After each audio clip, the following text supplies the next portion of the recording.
Chairman, thank you to all of you for your service and for being here. I want to follow up a little bit on the discussion, Mr. Secretary, with Senator Sullivan.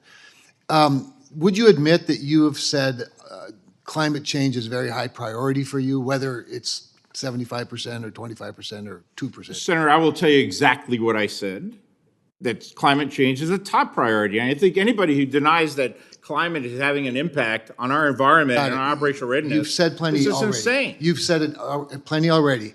So your rationale for focusing on climate change is that climate change is in everything, therefore anything, you can focus on anything and everything and justify But I don't. on climate change. But I don't. I'm focused actually on climate rise along our sea bases and our Marine Corps Different bases. topic. That's an outcome, perhaps, but that's not a cause. And I think the tendency is you focus on climate as though we're the cause of it or the Navy's the cause of it, as opposed to how you defend against it. But here's what I want to get to. You rationalize focusing on climate change because it's in everything and anything, and therefore whatever you want to focus on, it all comes back to climate change. And the message matters, Mr. Secretary. The message matters. Let me ask each of you this question. Other than climate change, what is our most significant threat to the United States and to our freedom and to our liberties? And let's just say, let's keep it to nation states. What would those priorities, who would those priorities be?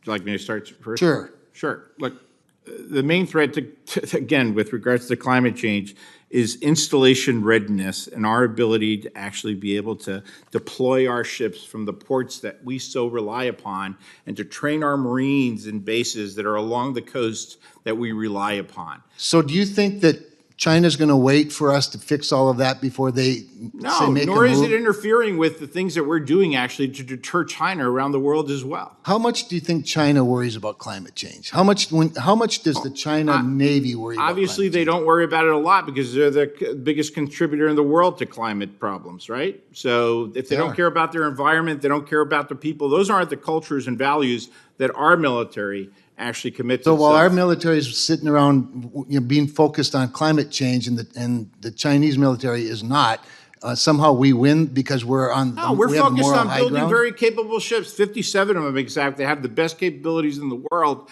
to deploy against the Chinese, in addition to all the things that I can't talk about here that I'd be happy to talk about in closed session, which are the SAP programs like Operation Overmatch and everything else. For the past 6.5 months, our Navy and Marine Corps has proved to the world how capable we are. We are the very best. But that also includes worrying in the future about the impact that climate has on our installation But when I readiness. look at this chart that Senator Sullivan put up, I see a really big problem that's not being addressed nearly as enthusiastically as climate change is with the Navy. Let me go to something that I think maybe you can all answer for me. I've been focusing a lot with the various services and asking them about, okay, we have a flat budget. It's a cut when you consider inflation. You are all trained to say, or required to say, well, it still meets the national defense strategy. It allows us to increase capacity, and you pretend like it's all going to be okay. And I get it, you have to. I got it. You've got a boss in the White House that wants you to say those things. But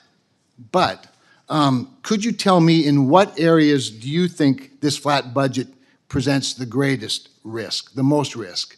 Again, it's plenty, Sure. according to y'all. What areas are most at risk because of I this? think that given the difficult decision, I also like to, point out that, we just didn't come to the Fiscal Responsibility Act. I understand It was members of I'm not Congress who blaming. actually were negotiating the debt limit ceiling I'm that not led to the blaming. Fiscal Responsibility Act blaming. that caps our funding. I agree. So I can't spend, I have I'm to not follow the law. blaming you. I'm asking you, what Yes, is at three the areas. most risk as a result? Three areas: installation readiness, the air wing of the future, and those are the two primary ones: installation readiness and the air wing of the future, and just MILCON in general. Admiral Franchetti. So as I said, our budget focused on current readiness, people, and we've taken risk in the future. So air wing of the future, SSNX, DDGX, CVNs, and a lot of our money is going into PSYOP from a MILCON perspective right now, 60%. General Smith. Senator, our Barracks 2030 initiative is most at risk, and that's a quality of life issue because the main thing is the Marines. Without the Marines, the equipment's irrelevant. So if those of us on this dais and within the chambers and frankly in the other chamber were to try to provide more than the FRA, which the FRA number was a mistake, I wish we didn't have to deal with it, and we don't if we change the law. We're in the changing the law business. Would we reduce risk if we provided you with a lot more?